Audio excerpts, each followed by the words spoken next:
Hello, everyone. Welcome back to the Sorting Thoughts podcast. This is your host, Florin. I hope everyone is doing good. We are back this week with a new episode of Lights, Camera, Critique.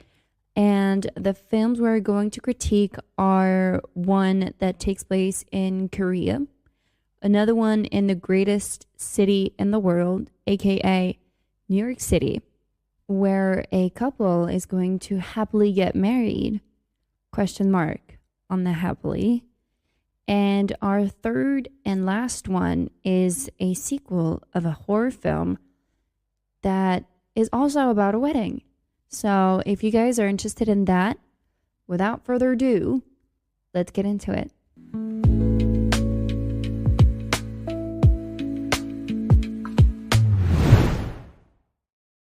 Our first film is called The Drama, directed by Christopher Borgli.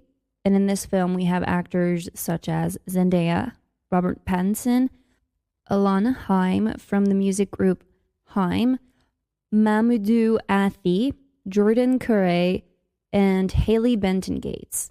And in case you haven't seen all the marketing and communication around this film, it's a film about a happily engaged couple. It is put to the test when an unexpected turn ends their wedding week off the rails. For anyone who hasn't seen all the films that I'm going to talk about, by the way, this is like a huge spoiler alert film critique. So if you don't want to listen to those, I can redirect you towards any of my other episodes that are available on Spotify, Apple Music, and YouTube. So this film is an A24 production, and you have all sorts of genres mixed into this film. So you have romance, you have drama, and you have comedy. And its themes are intense violence, relationship comedy, relationship entanglements, and twisted dark psychological thriller. I loved this film. I think it's so good. It's the type of film that makes you question every little thing that was ever said throughout the story. Like even 3 days later, you're still questioning and trying to figure out what the heck just happened and what you just witnessed. And those things are the type of things that make me love a film. I truly, truly recommend it. This film truly builds your focus on your moral and the dilemma that a certain revelation might do to your relationships. And so you have this character of Emma, played by Zendaya. She's engaged to Charlie, who is played by Robert Pattinson. And during a dinner with their friends, Rachel and Mike, they bring up the fact that before they got married, the other half should know everything about their partner, even the worst thing that they have done ever. So Mike starts by saying that he used someone to shield himself from an attack. So that person took everything and him nothing.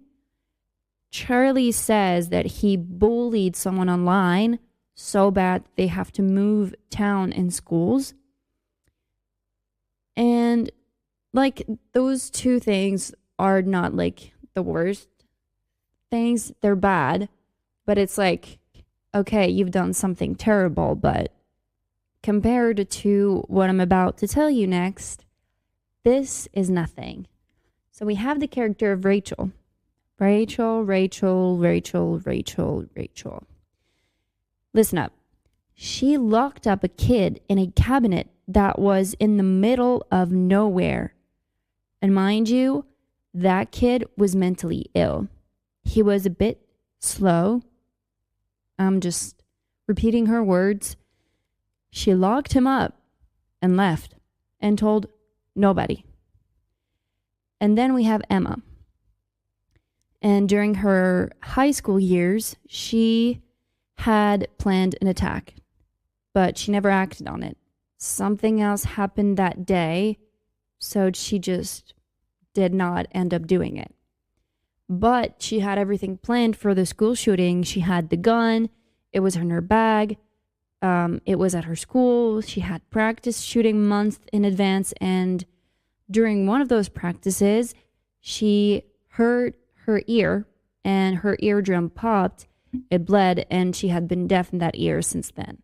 But she had told everyone that she was deaf from that ear since birth.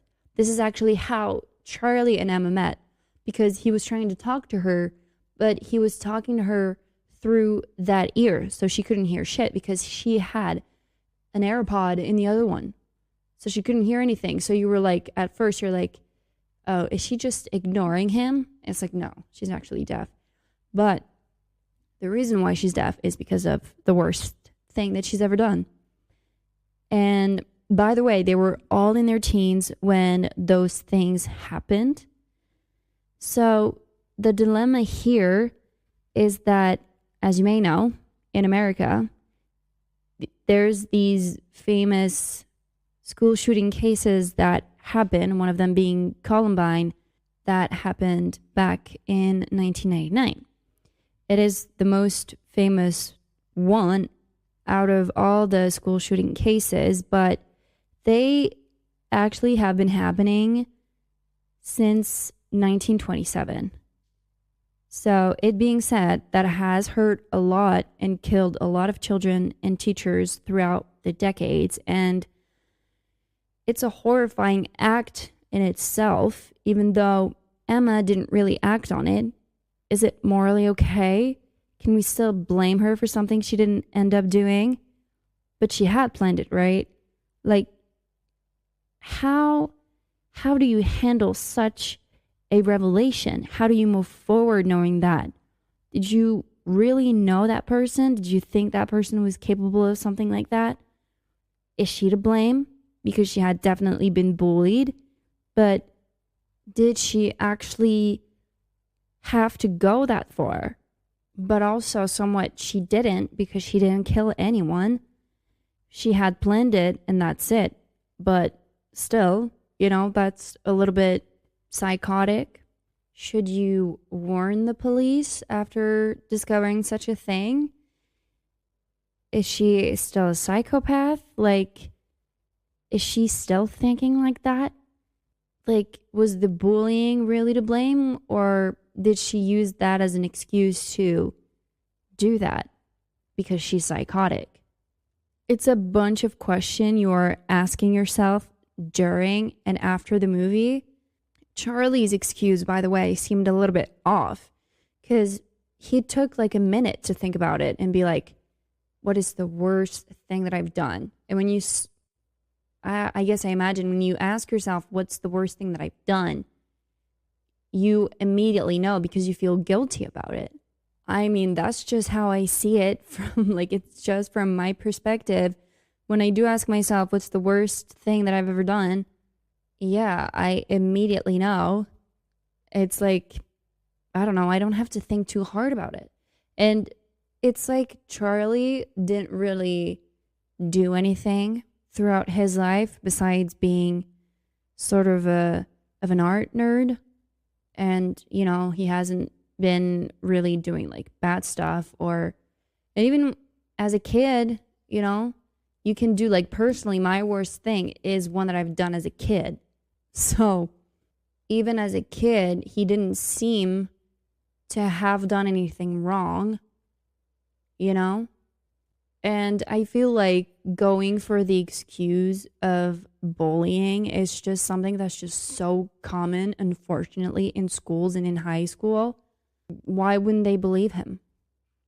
But Rachel's story, throughout the scene when she's telling the story, at the beginning, she's just like, well, yeah, I took my neighbor with me to go into the woods and I found this place and I locked him up in the cabinet that I saw and just left. And when she saw their faces when she said she had left, I don't know, it took like a certain second. There was a pause there, almost like, oh no, but they found him, like he's not dead. And it's like, as the viewer, with that pause, you're like, are you sure? Are you sure you're not adding this to the story because of the look on their faces, because you don't want to be judged too bad? And I'm 1,000%. She did not tell anyone she took that kid to that cabinet and locked him up. I'm affirming that she killed that kid. Like, what do you mean you never talked about it? Like, her story is just going in so many directions. Like, one time she's saying she never told anybody, but then she said they found him. Like, how would they have found him without you saying stuff? Without you mentioning something in the woods? Like, I don't know. It just seemed off. And her adding that they found him after a pause, like, it wasn't, like, for her, it seemed obvious, but it's like, because of the look on their faces, I guess when you lock someone in a room, when you tell the story, you're like, oh, but, like, I left him there for, like, 2 hours, and then I came back and freed him.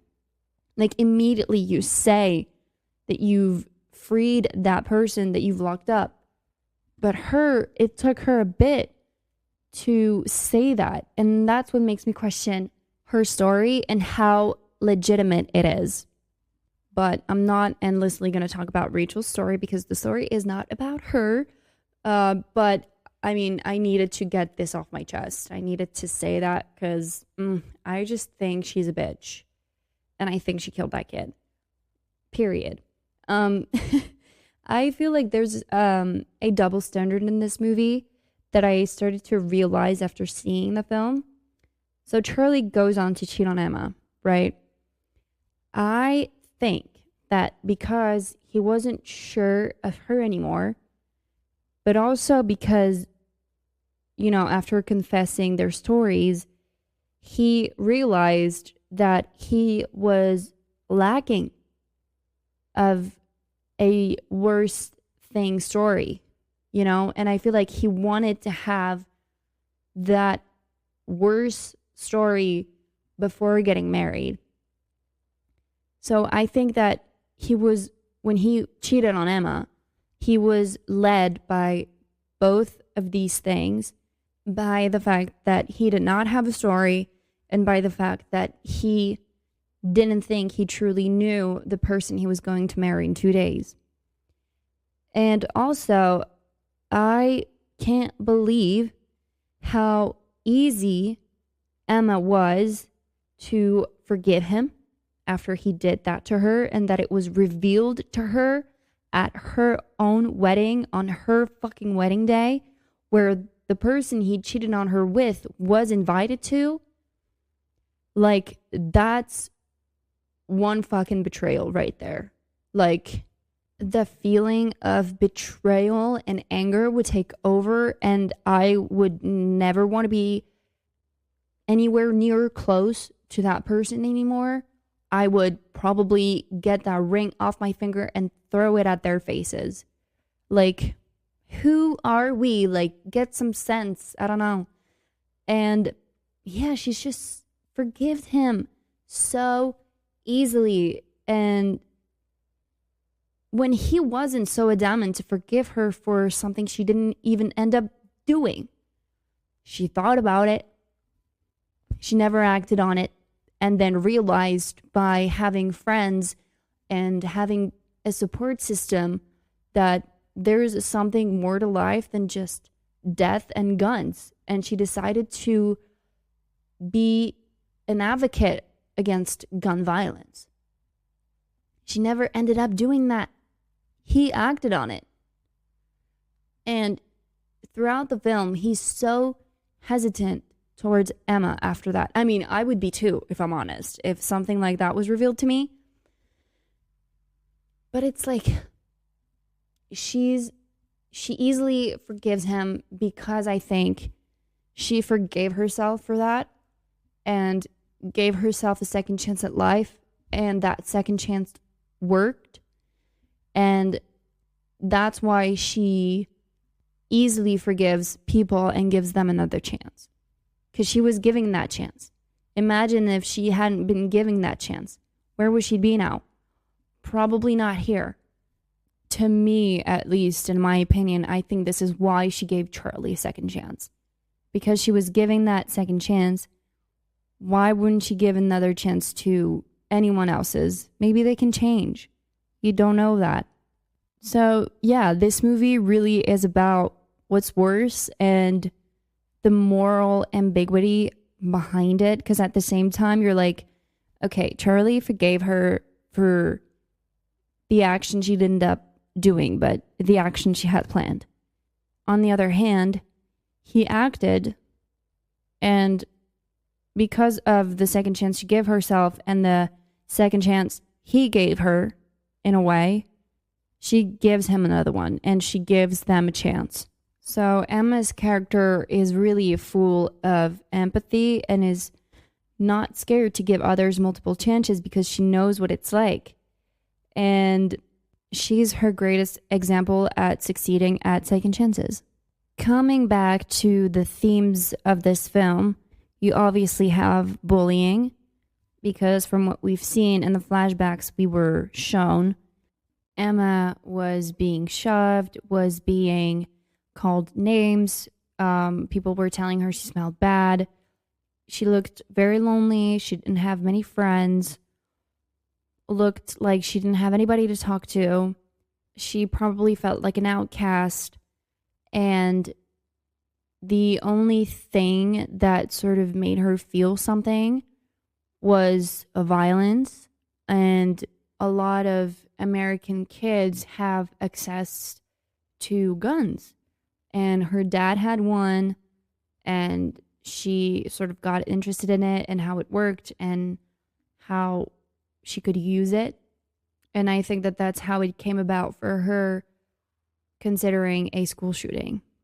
Although, from the flashbacks that we were shown, there is a certain tone to her bullying.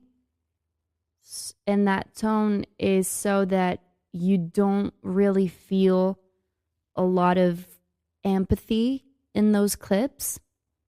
I think it's made to make you not feel that much empathy towards Emma because, you know, from experience and from what we know, there's different tones of bullying. You know, like Charlie mentioned in his worst story, he apparently did intense bullying on a kid. And personally, when I think of intense bullying, my mind sort of goes to Hannah Baker's character in 13 Reasons Why. And you feel a lot of empathy towards her because you can clearly see that she experienced some like high level of bullying. And I'm not minimizing in any way Emma's bullying.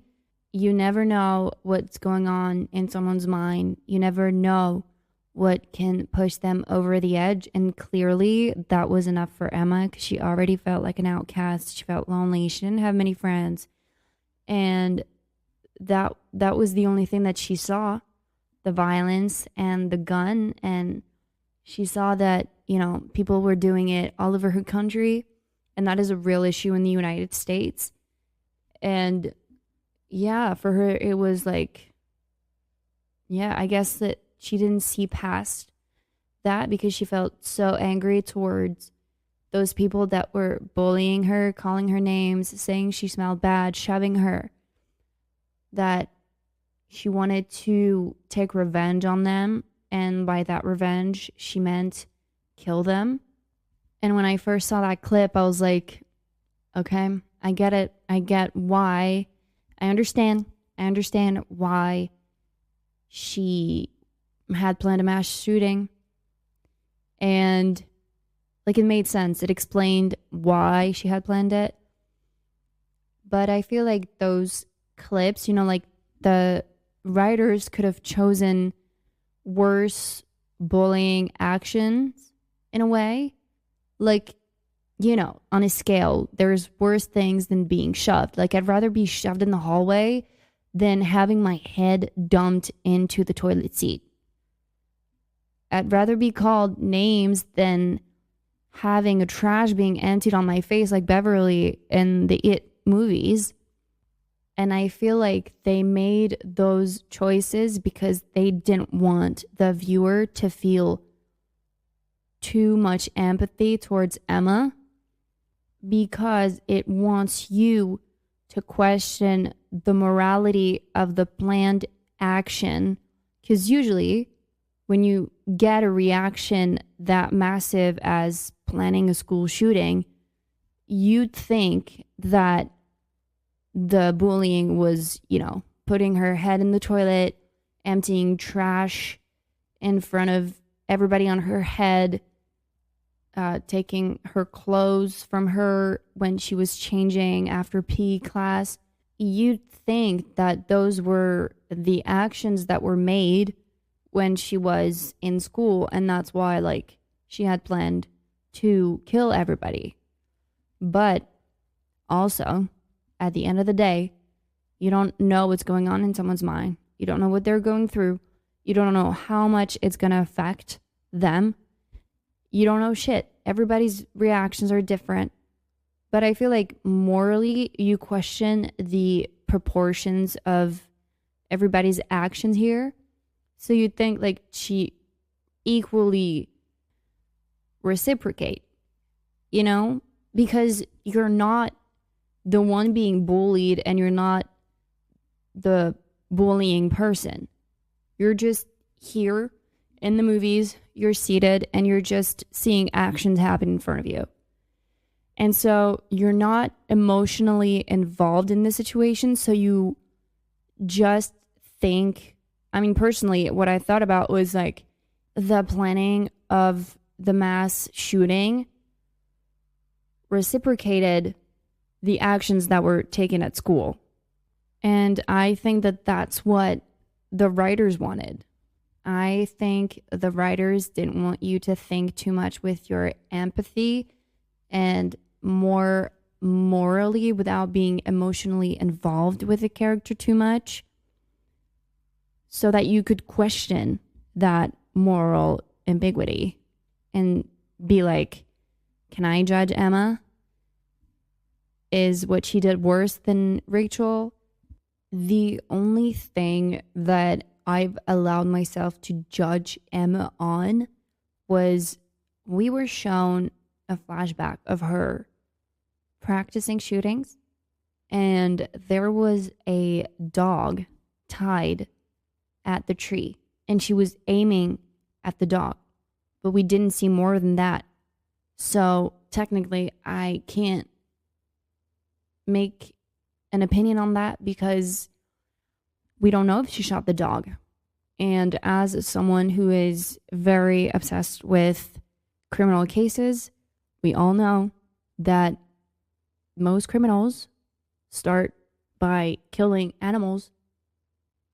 They start by killing dogs, by killing cats, by killing birds.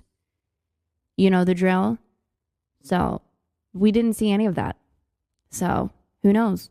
Who knows what happened? Did she actually just end up shooting on the tree and never hurt the dog? She still tied the dog to the tree. You know what I mean? So I feel like it is a take on, yeah. And also, are we fit to judge Emma? We were never in her shoes. We were never experiencing what she experienced. Are we morally right to judge Emma and establish an opinion on that based on what we saw, which wasn't her entire life? I don't know. I feel like there's a lot of questions that this movie questions. Or maybe it's just me that's thinking too much about it. Because also what I'm thinking about is, was all of it real? Was Emma's story real, specifically? We know Charlie's was not. We know Mike's was. And we know Rachel's was. But at her wedding, her dad made a speech. And he said that she was someone that was very creative and had imagined characters and stories a lot in the past, and that she would act those stories in front of her parents like a little show. So is there a possibility that she invented that story to seem interesting, but as someone that is socially awkward, she didn't really measure the gravity of maybe planning a school shooting and just never acted on it? Because that's interesting, but not interesting in the way that she maybe thought it was. And also, at the beginning of the film, she talks about the book that she's reading. And the few things that she said about it was, did the woman really do it? Do we know if it's real? And that is said in the first 5 minutes of the film. She also talks about a mirror effect, maybe, that, the reader is made to believe that everything was real when it was not. And we sort of have a camera movement at one point from a mirror, I believe, if I remember well. I would have to see the movie again, but, like you're seeing the other side of the mirror. And so, was her story actually real? Did that really happen? Because her father confirmed the activism against gun violence and that his gun disappeared when she started being an activist about that. We see her make the gun disappear after she didn't act on the action she had planned, but she could have easily just, throw away his gun just to annoy the shit out of him, because apparently that's what she liked to do. So, yeah, who knows? Those are a bunch of questions that I'm still asking myself. I feel like I would have a great conversation with the writers and the director. I'm probably even going like way too far than they ever thought. And so like maybe asking myself questions that they never asked themselves. So who knows? But that's how it is. Now, the atmosphere of the movie, I feel like everything was made to be uncomfortable and cringe. Like the wedding speech of Charlie at his own wedding. Like I was slowly crouching in my seat, trying to become invisible or make one with my seat. Like every time he was speaking a word after word, things were escalating and getting worse, and I just wanted to disappear. That scene felt like it went on for eternity. I was like, when is this gonna end? I need this to end. He needs to shut up. Like, shut up.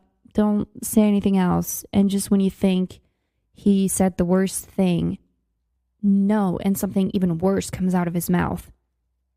And there's also that scene with Rachel's cousin, because Rachel's cousin was a victim of a school shooting, and now she has to live in a wheelchair.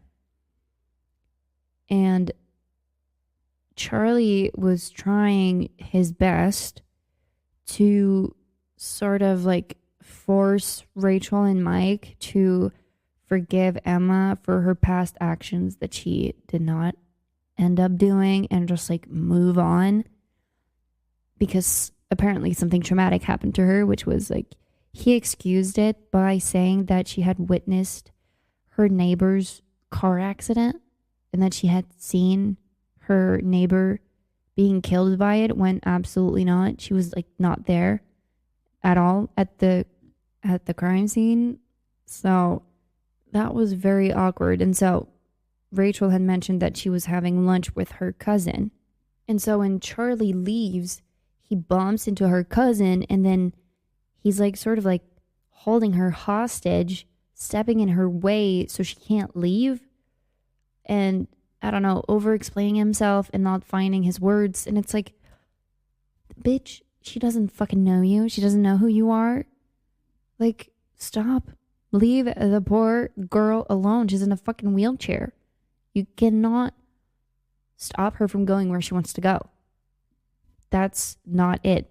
There's also that moment when Charlie and Emma are alone back at their apartment, and as a couple, they do the things that they want to do, but Charlie cannot get it together because he has a psychological block. So he can't get at it. And that moment when he tries is just like so uncomfortable. And it was like so long too. I was like, oh my God, please move on. That ending also was very uncomfortable, I feel like, because even though she forgives him for cheating on her and wants to start fresh, it's like, Emma, I think you deserve better, but also he's the only one apparently to know the true you. If we think that this whole thing happened, but he's like covered in blood, and it's like not an ending that I was expecting. Like, I actually thought that she would just like murder everyone at her wedding. Like, I would have completely understand if she had went nuts after finding out that he had cheated on her. But I guess that would have been too predictable if she had completely lashed out. And I also feel like it went in the direction that the viewer was not expecting Emma to go in. So that was nice. But yeah, overall, it's a great movie that talks about real issues, gun violence in the United States, something that is very present and something that the people of today are trying to fight against, because a lot of guns are accessible and people do terrible things with them. And that includes mass school shootings throughout the country. And it tests your morals and it makes you question every little thing. And so, yeah, if you like films that make you question every single thing, this one is for you. I know I've asked myself a lot of questions, even now recording this episode. So I highly recommend this film. 10 out of 10. Our next film is called No Other Choice. It is a Korean crime comedy and thriller.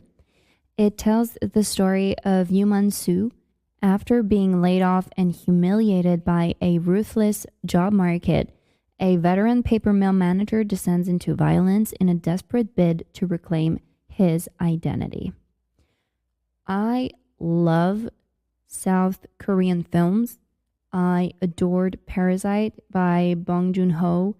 I loved his other film, Okja, also, and he also directed Mikey 17, which was hilarious. Train to Busan, of course, I loved, and Squid Game. That was a phenomenal concept. I don't know, there's just something about those South Korean films that make it to the international scene that I love. I don't know. I feel like, I don't know, they have something more. So No Other Choice was directed by Park Chan-wook, and the main character is played by Lee Byung-hun. I hope I did not butcher that. But he had also played in Squid Game. His character was the master of the game. If you've ever watched Squid Game, I loved his acting, phenomenal actor. But this film is a dark comedy that depicts a very real situation about people who have given their all, their time, their sweats, their tears, their devotion to a company, and suddenly they're laid off. They don't have a purpose anymore. The work market is saturated. They start doubting themselves and what they have achieved throughout their lives, their abilities, their experiences. They're scared to lose their loved ones. They're afraid of shame. They are ashamed, but it was never their fault, you know? So you follow that story of a man who's so tired of everything that he goes above and beyond to succeed because He only has known failure after being laid off. So he goes as far as to eliminate any rivals in order to finally find that balance that he had lost. And the film doesn't show the character of Yumansu as a ruthless killer who's going to take down anyone at any time to get what he wants. No, it's like the total opposite. You can see he is battling with himself, with the values and the moral that he has. It's like an out of character act for him, but he's in such a desperate position that it's the only thing he can think of, that he has no other choice but to do that, to go that far. And it expresses how deeply sad it is to live in a world and society that has us believe in ourselves, in our self-worth only through our employment, how it is the only thing that makes us look worthy and qualified when there are many things outside of employment that also play a huge part in the way we perceive ourselves. Our hobbies do that, for example, the family that we built, like all of those things make you, and they make your legacy, and that legacy is much bigger than just a job position. But because we are so judged by what we do that, we only see through that because we don't want to be ashamed. We don't want to be perceived as low in society or someone that, that's not worthy of recognition because of their job. But also, you need a job to survive and live in society. If you want to buy things for yourself, if you want to have a home, even just if you want to feed yourself, if you want to drink, you have to have money. And in order to have money, you have to have a job. Sort of like the drama previously, morality is at the center of this film. The director is known for these aspects, by the way, and those of revenge. So no other choice goes deeply into these topics by turning them into very uncomfortable questions through a simple story. The characters, though, are not categorized as either good or evil. It places them in morally impossible situations where survival, dignity, and ethics collide a lot. And as the viewer, as the character of Yumansu is acting, you constantly have to reassess your judgment, and that creates a sort of psychological tension that lasts and evolves throughout the entire film. And I thought that was very interesting. You feel discomfort, but at the same time, I kind of felt sorry for the guy. He's been put in a situation he never asked for in the beginning. He ends up being depressed, ashamed, feels like he no longer has dignity because he's literally on his knees pleading companies to hire him. Also, while hoping his wife might stick around and not ask for a divorce and take their children with her. You're emotionally involved with Yumansu compared to the drama, where you're not entirely made to feel empathy for all of the characters, actually. And that's what keeps your focus throughout the film, and no other choice. You question how far he's actually going to go, because even though he wants to kill his opponents, he's not confident at all doing so. He's very messy. And things could have turned out against him so many times because at how bad he was at it. Although that is only true for the action of killing, because he's far from being clumsy when he has to hide the bodies. He's very neat and precise, which makes you think oh, maybe this guy is just not that desperate. He's just psychotic, But I guess the fact that they're already dead sort of brings calmness to his mind because he's closer to his goal and he's realizing that he's not getting caught in the spawn of the moment after he killed the person. So now he can just like chill and hide the body, which is very weird. But he's able to operate more clearly. So it's more like the act of killing, of getting caught, of messing up, of actually not killing the person. And that makes him nervous. And that was very funny to watch. Like when he has to kill that second person, he panics so hard because he was supposed to kill the person when they had his back to him. But he took so long shooting his shot that the person turned around and out of panic, he just shot. But he could have missed. Fortunately for him, he didn't. But I don't know. I just think that it made the whole situation very cathartic. And it was not one of those like, crime/thriller film that is very bloody. I don't even remember seeing a drop of blood. Like only stains through his clothing, I believe. But I don't remember it vividly. So visually, the film is beautiful. The director clearly uses the visuals as part of his narration. It complements the storytelling and adds depth and details to it. He also used camera movements to communicate the inner emotions, but not only. He also relied on framing and color contrasts. Like every camera movement or frame or contrast was used to add to the character's psychology. So you have symmetrical compositions that sometimes might suggest control, like that scene where the poster of the film comes from. Yu Man-soo is in a very controlling position. He's the decision maker in that moment.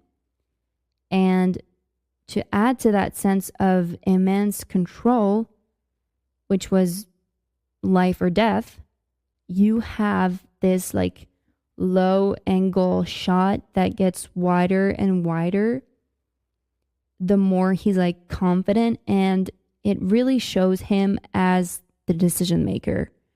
You're like, okay, he's actually like, it was when he was first considering the idea of killing his rivals. And so in that moment, he's so desperate that he's like so confident for like 3 minutes. It emphasizes him like he's some sort of god with that low angle shot.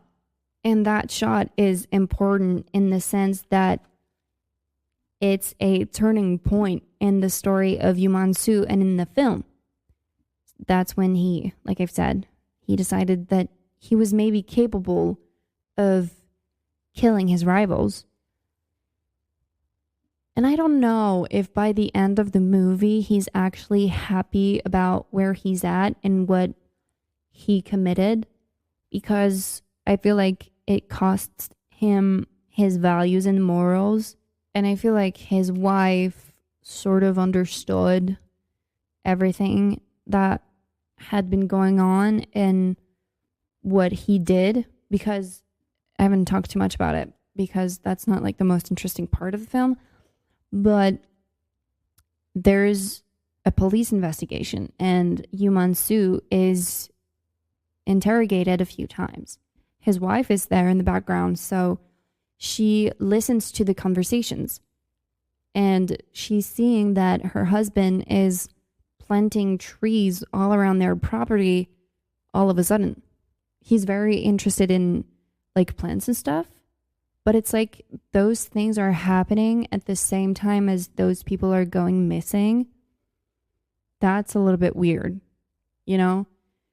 And I feel like at some point she understands. She understands what's going on, but At the same time, it also benefits her and their kids and their family dynamic.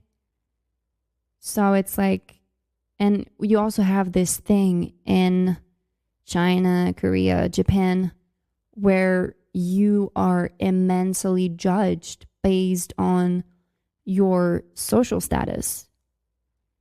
And their social status had gone down the hill after he had been laid off. Like, she had to get a job because she was a stay-at-home mom. They had to separate themselves from their dogs, and so they gave the dogs to the parents of the wife. They almost couldn't afford music lessons for their daughter. They had, like, they couldn't pay for Netflix anymore, so it's like they couldn't also eat a lot of meat anymore. So a lot of things were taking into considerations, I feel like, for the wife. And since he hadn't been caught, she's just like, well, I'm just going to stick around. Because also, in a selfish way, I got back my life. I got back my social status. I don't need to work anymore. We can bring the dogs back in. We can have Netflix again. We can eat as much as we want again. My daughter can have her lessons again. And if we divorce, what's going to happen to all of that? Because she also had never worked most of her life. So what would be the consequences of leaving her husband? And also, what would be the consequences of a divorced woman in South Korean society, where you're judged and have like rates based on your life and what you do? But I think that that's mostly China. I don't know that much about Korea. I might be wrong. But yeah, like the wife is just like, this benefits me in the end. But morally, she's not entirely agreeing with what her husband did. But it benefits her. So you can see that she's distant in that ending scene. She's still there. And so on the outside, people will look at their family and think that they're the perfect little family with high social status. They might not be as close as they were when the film began, but no one will see that because she'll fake it for the sake of her family and for her benefits. So I feel like that was very interesting. Yeah, Yuman Su definitely gained something by having a job again, but I feel like he lost a lot more in the process. So yeah, it's a really nice film. It's more of a study, I feel like, of human obsession, actually, told through a very gorgeous cinematic language. And I loved it. It was so enjoyable to watch. And like the drama, it's the type of films that are philosophical and make you question a lot of things and make you question actions in society. Is that morally okay? Is it not? Would you accept that? Would you not? Would you be able to live with it? It sort of forces you to think about those things when you wouldn't actually in real life. So, highly recommend No Other Choice. Really loved it. Now, our third and final film is called Ready or Not 2, Here I Come. It was directed by Matt Bettinelli and Tyler Gillett. It is starring, of course, Samara Weaving in the role of Grace, but we also have Catherine Newton. We also have the one and only Elijah Wood, Sarah Michelle Gellar, Sean Hattasey, Nestor Carbonell, and Kevin Durand, and so many other people. It's the second installment of Ready or Not that came out in 2019. This one takes place moments after surviving an all-out attack from the Ladomas family. Grace discovers she's reached the next level of the nightmare-ish game, and this time with her estranged sister, Faith, by her side, Grace has one chance to survive: keep her sister alive and claim the high seat of the council that controls the world. 4 rival families are hunting her for the throne, and whoever wins rules it all. I chose to talk about this movie because with the 2 previous films that I've reviewed, I feel like something lighter and funnier was needed. And so that movie was so fun to watch. I had a great time. I don't really usually go in and have high expectations for those comedy/horror film sequels. I feel like you enjoy it more, you know? Sometimes cinema is just about enjoying a silly, funny horror film, and that's it. I loved it. I think I even prefer it to the original. It's funnier, tackier, and you really go to the extent of the idea of how rich people rule the world and not just like one privileged family, that there's like a whole organization behind it. And if they ever were to do a third one, I would really love for them to explore the idea of how Mr. LaBelle came to be and how this whole organization was born, saw the light of day. You know what I mean? But it's not necessary. You know, we don't need it.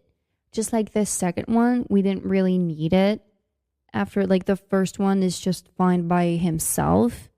But it's still enjoyable to have a continuity of the story when it's well done and well executed. Like, they can stop with that one. I'm content. It wasn't a messed up sequel.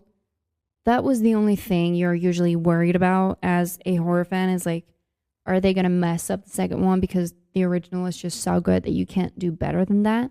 But again, I wasn't really doubting that based on the casting, because the casting is phenomenal. The plot was predictable at times, but also it's hard not to find predictable things in the horror slasher films because it's part of the code. So it's like they have to be there. But it doesn't make it less enjoyable. The only thing I didn't really see coming was Grace marrying Titus. But again, for these sorts of films, I have this tendency to shut down my brain. So I'm literally just going as the movie and the plot is moving. And I loved that last part of the film. And I love to be surprised, even though that meant that my brain was shut down. Grace's whole getup was magnificent. She was gorgeous. The veil, the crown, the all black dress with bits of dark burgundy on the material, and hinting at the fact that she usually is the one to kill everyone and that a lot of blood has flowed. The makeup, the hair. Samara looked like a true goddess. Her scream also is sensational as always. Adding Grace's sister Faith was here to add more funny comebacks. These bickering moments were really funny to watch, and even though they have a lot of resentment towards each other because of the past, they always have each other's backs. And this duo between like 2 scream queens, Samara and Catherine, I feel like was an amazing addition to the movie. It gave a window for their respective character growth, and it allowed the film to breathe at times with these quieter scenes. Like, it's not always just Grace being hunted, a kill, blood, blah, blah, blah, do it all over again without breathing. You know what I mean? It's also a very cliche family drama, but honestly, it works just fine. Sean Hattie played a great psychopath, Titus. Sarah Michelle Gellar's character arc was actually surprising. By the looks of it, at first, you sort of expected her character to be the most ruthless out of the two because Sean and Sarah play twins. But no, she was actually the nicer twin. Hard to believe, huh? But that was a great turn for me. A great turn of events. It went for what I was not expecting. Because usually with these movies, I'm like going in the direction that they want me to go.